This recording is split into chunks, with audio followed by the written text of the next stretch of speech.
सत्ता का दूसरा कार्यकाल। और सवाल अभी विपक्ष से। सवाल तो उससे होगा जिसके हाथ में ताकत हो, जिसके हाथ में पुलिस हो, संस्थाएं हो और मीडिया जिसके सामने नतमस्तक हो। सवाल तो उससे होगा ना। हम लेकर आए खबरों का एक ऐसा शो जिसमें सवाल होंगे सीधे, बेलाग और बेबाक उनसे जो सवालों से बचते हैं, जिनके हाथ में ताकत है। बेबाक सिर्फ द लाइव टीवी पर। द लाइव टीवी, सच सबसे आगे।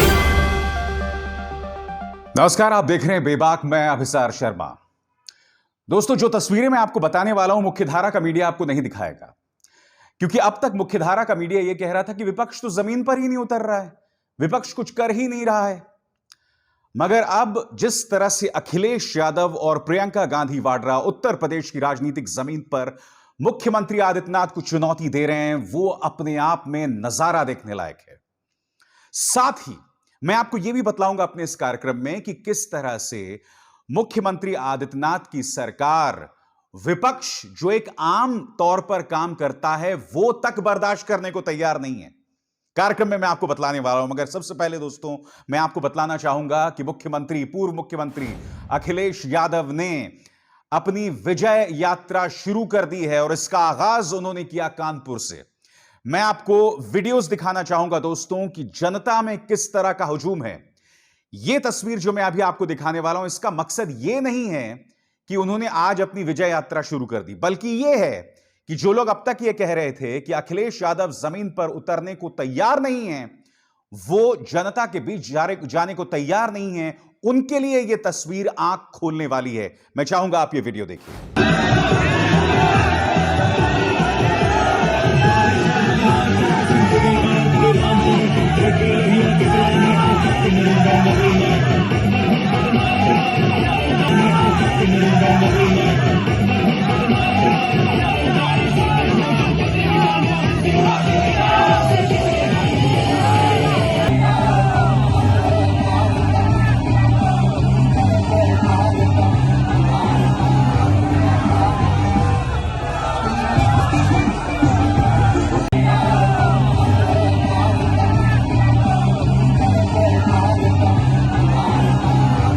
देखा आपने उनके समर्थकों का जबरदस्त हुजूम। अखिलेश यादव जो कानपुर में उतरे हैं ना, वो काफी हद तक सांकेतिक हैं।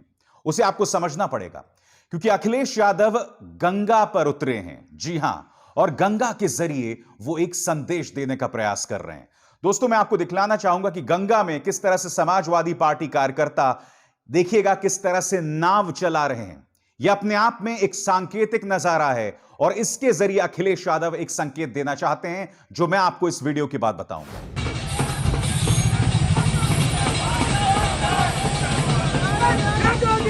अखिलेश यादव और उनके कार्यकर्ता गंगा में इस तरह से नाव क्यों चला रहे हैं, उसके लिए आपको चलना पड़ेगा आज से कुछ सालों पहले। प्रधानमंत्री नरेंद्र मोदी, जी हां, 2014 से पहले, ना मुझे किसी ने बुलाया है, ना मैं यहां आया हूं, मुझे यहां मां गंगा ने बुलाया है। याद है प्रधानमंत्री नरेंद्र मोदी का वो बयान? सुनिए उस वक्त प्रधानमंत्री ने क्या कहा। न मुझे किसी ने भेजा है, न मैं यहां आया हूं, मुझे तो मां गंगा ने बुलाया है। खैर, तमाम पुराने नारों और वादों की तरह यह भी उनका जो नारा था या वादा था, वो एक ढकोसला ही साबित हुआ है दोस्तों। और मैं आपको बतलाना चाहता हूं कि अखिलेश यादव ने इस मुद्दे को लेकर किस तरह से हमला बोला है प्रधानमंत्री नरेंद्र मोदी पर। सुनिए। भारतीय जनता पार्टी ने गंगा मैया को धोखा दिया। जहां साफ होनी थी गंगा मैया, आज वैसी की वैसी गंदी है। भारतीय जनता पार्टी की दिल्ली और लखनऊ की सरकार ने जिस तरीके से उनके साथ धोखा किया है, किसान अपमानित हुआ है, नौजवान की नौकरी रोजगार छिने हैं, जनता के बीच में विजय रथ के माध्यम से जा रहे हैं, जिससे उत्तर प्रदेश से भारतीय जनता पार्टी का सफाया हो।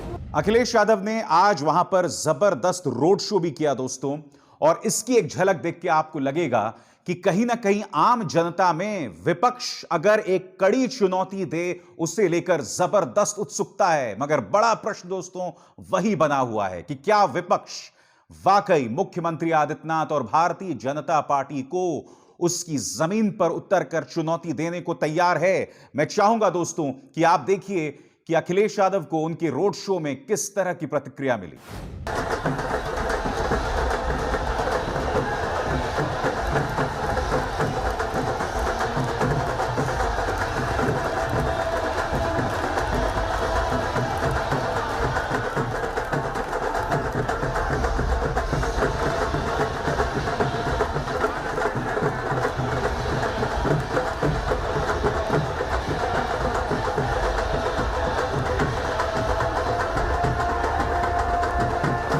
दरअसल दिक्कत क्या है मैं आपको बतलाना चाहता हूं।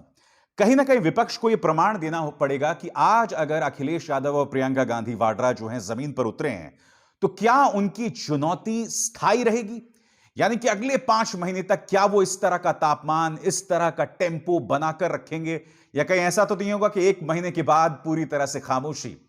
यह आरोप कहीं ना कहीं प्रियंका गांधी वाड्रा पर लग रहा है। मगर प्रियंका गांधी वाड्रा ने जिस तरह की सियासत लखीमपुर खीरी हत्याकांड के बाद दिखाई है, जिस तरह की सूझबूझ, राजनीतिक सूझबूझ दिखाई है, उसने कई लोगों को सख्ते में लाद दिया है। मैं आपको बतलाना चाहूंगा कि किस तरह का इंटॉलरेंस मुख्यमंत्री आदित्यनाथ की सरकार में है कि जब लखीमपुर खीरी की तरफ कांग्रेस के कार्यकर्ता बढ़ रहे थे, किस तरह से रोका उत्तर प्रदेश पुलिस ने। यह वीडियो उसकी बानगी, उसका प्रमाण है, देखिए। जब जब डरता है पुलिस को आगे करता है, पुलिस की दम पे ये सरकार नहीं चलेगी, नहीं चलेगी। हमारी गाड़ी निकलवाइए। आप जब नौकरी सीधी कर रहे हो, हाईवे जाम कर रहे हो, हमारी गाड़ी निकलवाइए। आप नौकरी हाईवे जाम करके कर रहे हो, ये हटवाइए। पुलिस जाम लगाएगी, क्या मजबूरी है? पुलिस जाम लगाएगी, पुलिस रोड बंद करेगी, ये क्या बात? अरे क्या बात भाई कि पुलिस जाम लगाएगी, पुलिस रोड बंद करेगी, क्या प्रॉब्लम है? पुलिस जाम लगाएगी। और सिर्फ कांग्रेस ही नहीं दोस्तों, जब आरएलडी यानी राष्ट्रीय लोकदल के नेता जयंत चौधरी जाने वाले थे लखीमपुर खीरी के, तो उन्हें एयरपोर्ट में रोकने का प्रयास किया। आपके सामने जयंत सिंह का ट्वीट जिसमें वो कह रहे हैं, लखीमपुर खीरी में किसान के अंतिम अरदास में शामिल होना चाहता हूं, लेकिन मुझे बरेली हवाई अड्डे पर ही रोक लिया गया है और लाउंज में बैठा दिया गया है। आइए देखते हैं ये वीडियो। कौन है? मैं क्यों अभी आ रहा है सर, आपसे मिलेंगे सर। मतलब वो बाहर है सर, गेट से आ गमी में भी नहीं जाने देंगे, गमी में भी नहीं जाने देंगे। पता नहीं आ रहे हैं सर, बस ये बाहर इस तरह से ले लो सर, बैठ जाइए सर। आज मैं यही सवाल समझना चाहता हूं और इस सवाल का जवाब भी चाहता हूं मुख्यमंत्री आदित्यनाथ से कि आखिर मुख्यमंत्री आदित्यनाथ की सरकार, विपक्ष जो सामान्य तौर पर अपना काम करना चाहता है, इस कदर उन्हें उस बात से एलर्जी क्यों है। दोस्तों, मैंने आपको एक एक करके प्रमाण दिखाए, चाहे प्रियंका गांधी वाड्रा जिस तरह से अंतिम अरदास के लिए जा रही थी, जैसे उनके कार्यकर्ताओं को रोका गया, जयंत चौधरी को यहां रोका गया, और इससे पहले अखिलेश यादव पर जिस तरह का अंकुश वहां की सरकार लगा रही थी। ये तमाम प्रश्न जो हैं मुख्यमंत्री आदित्यनाथ से किए जाने की बेतहाशा जरूरत है। अब मैं आपको वीडियो दिखाना चाहूंगा जब प्रियंका गांधी आखिरकार वहां पहुंच गई और उन्होंने अंतिम अरदास किया। जैसे कि आप जानते हैं, कुछ दिनों पहले लखीमपुर खीरी में हत्या की गई थी 8 लोगों की, जिसमें कम से कम 4 किसान शामिल थे, और इसमें मुख्य आरोपी जो हैं वो ये शख्स मोनू मिश्रा उर्फ आशीष मिश्रा, जो कि केंद्रीय गृह राज्य मंत्री अजय मिश्रा का बेटा है, और अब तक अजय मिश्रा पर कोई कार्रवाई नहीं हुई। देखिए अंतिम अरदास की ये तस्वीर। मामा प्यो भाई बैठे हैं, करतार सिंह सराबा भी 17-18 साल का सी। इस बीच अखिलेश यादव भी कहीं ना कहीं राजनीति की नब्ज समझ रहे हैं। मैं आपको यह वीडियो दिखाना चाहूंगा दोस्तों। अखिलेश यादव ने इस बच्चे के साथ मिलकर भी तस्वीर खिंचवाई है। आप ये वीडियो देख रहे हैं।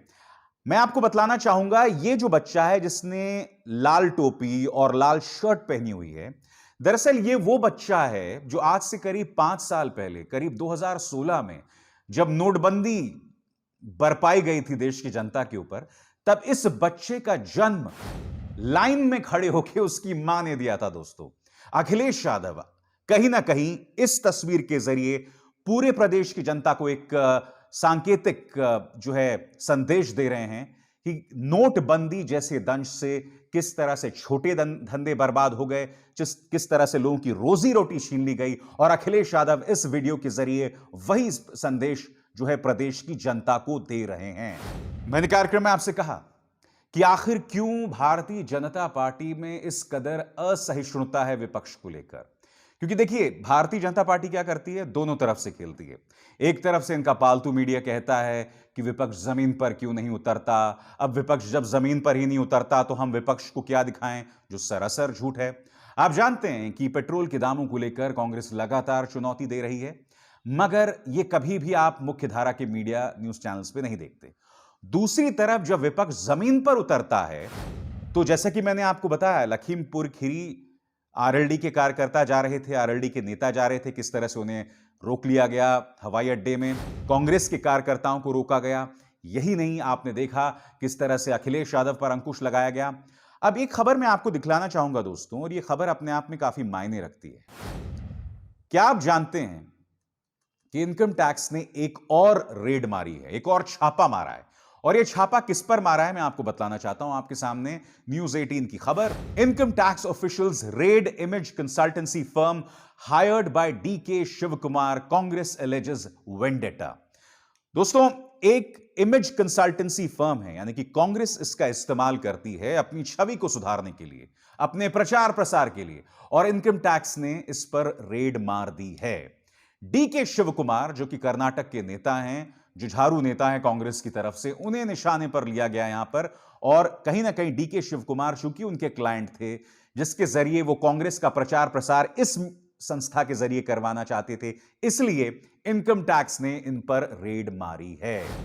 भारतीय जनता पार्टी को किस तरह के लोग चाहिए मैं आपको बताता हूं। चाहे मीडिया हो, चाहे जजेस हो, चाहे सीबीआई हो, इन्हें सिर्फ वही लोग चाहिए जो जी हजूरी कर सकते हैं और कुछ नहीं। आपके स्क्रीन पर यह है अरुण मिश्रा, जो कि नेशनल ह्यूमन राइट्स कमीशन के चेयरमैन है दोस्तों, और उन्होंने अमित शाह के बारे में क्या कहा है दोस्तों, मेरे ख्याल से भारतीय जनता पार्टी के जो कट्टर समर्थक हैं वो भी शर्मा जाएंगे, क्योंकि ये वही अरुण मिश्रा हैं जब ये जज थे गुजरात के कोर्ट में, तब इन्होंने प्रधानमंत्री नरेंद्र मोदी की भूरी भूरी तारीफ की थी। क्या जज को यह बात शोभा देती है? अब इन्होंने अमित शाह के बारे में क्या कहा है दोस्तों, आपकी स्क्रीन पर, जस्टिस अरुण मिश्रा, मुझे खुशी होती है गृह मंत्री अमित शाह का स्वागत करते हुए, आपकी कोशिशों के चलते जम्मू कश्मीर में शांति और कानून व्यवस्था का एक नया अध्याय शुरू हुआ है। जैसे कहते हैं ना दोस्तों, कहने से पहले शर्म तक नहीं आती है। मैंने इसी मंच पर आपको कल आपके सामने कार्यक्रम किया था। आपको याद होगा 48 घंटे में जम्मू कश्मीर के 5 नागरिकों को मौत के घाट उतार दिया गया था। दीपक चांद, सत्येंद्र कौर, वीरेंद्र पासवान, ये सिर्फ आंकड़े या नाम नहीं है, ये वो लोग हैं जिन्हें मौत के घाट आतंकवादियों ने उतार दिया था। और फिर कल ही की बात है जब हमारे सेना के 5 वीर जवानों को आतंकवादियों ने मौत के घाट उतार दिया। यह पहली बार हो रहा है 1990 के बाद, जब बड़ी तादाद में कश्मीरी पंडित सिख जो हैं वो कश्मीर घाटी का पलायन करके जो हैं बाहर जा रहे हैं, कश्मीर छोड़ रहे हैं। क्या जस्टिस अरुण मिश्रा को यह सब दिखाई नहीं देता? मैं आपको क्यों अरुण मिश्रा की बात कर रहा हूं दोस्तों उत्तर प्रदेश के संदर्भ में। मैंने कार्यक्रम की शुरुआत में आपको क्या बताया कि किस तरह से जब कांग्रेस के कार्यकर्ता लखीमपुर खीरी जाना चाहते थे, तब उत्तर प्रदेश पुलिस ने इसे रोका। यही इन्होंने हाथरस के दौरान किया था, यही इन्होंने लखीमपुर खीरी में किया था जब आखिरकार इन्हें घुटने टेकने पड़े और राहुल गांधी और प्रियंका गांधी वाड्रा को इजाजत देनी पड़ी जाने की। मगर फिर इन्होंने प्रियंका गांधी वाड्रा को हिरासत में लंबे समय तक रखा था। तो इन्हें चाहिए ऐसा विपक्ष, बीजेपी को चाहिए ऐसा विपक्ष, बीजेपी को चाहिए ऐसा मीडिया, और बीजेपी को चाहिए ऐसे जजेस भी जो कि गुणगान करें, जो कि आपके सामने हैं, जस्टिस अरुण मिश्रा।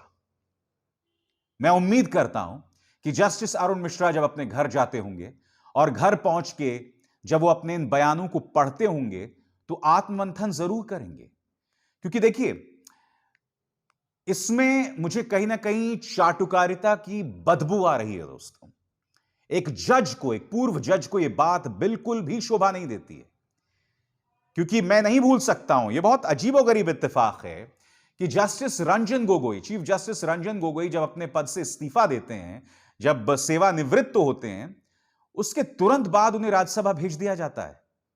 क्या देश की जनता को इस बात का आभास है कि धीरे धीरे हमारी वो संस्थाएं जिनके बारे में हम एक जमाने में सवाल नहीं कर सकते थे, जिनमें बैठे जजेस के बारे में या तमाम ऑफिशियल्स के बारे में हम सवाल नहीं कर सकते थे, आज उनकी छवियां, उनकी जमीन जो है वो दरकने लगी है।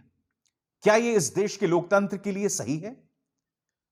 तो मैं कहना चाहूंगा दोस्तों, अगर इस देश का मीडिया खत्म हो जाएगा, अगर इस देश के जजेस नहीं रहेंगे, उनकी रीढ़ नहीं रहेगी, अगर विपक्ष जो है वो लाचार और कमजोर हो जाएगा, तो लोकतंत्र के मायने ही नहीं रह जाएंगे। और मुझे सिर्फ शक नहीं है, मुझे पूरा यकीन है कि भारतीय जनता पार्टी का लोकतंत्र में कतई विश्वास नहीं है। इसी कार्यक्रम में मैंने आपको पिछले 10 मिनट में वो तमाम तस्वीरें दिखा के इसे प्रमाणित कर दिया। अगर आपको लगता है मैंने गलत बोला है तो तथ्यों के साथ कमेंट सेक्शन में मुझे गलत साबित करके दिखाइए। गाली गलौज तो आप में से कुछ भक्त आके देते हैं और आपकी कोई परवाह भी नहीं है मुझे, मगर मुद्दा वो नहीं है। अगर आपको लगता है कि भारतीय जनता पार्टी इस मौजूदा स्वरूप में अच्छे काम कर रही है तो प्रमाण के साथ बताइए। मैंने आपको बाकायदा बताया है, अपने कार्यक्रमों में भी लगातार बताते रहा हूं कि लोकतंत्र शब्द से, विरोध प्रदर्शन शब्दों से किस कदर नफरत है बीजेपी को। बेबाक में बस इतना ही। अभिसार शर्मा को दीजिए इजाजत। नमस्कार। द लाइव टीवी, सच सबसे आगे।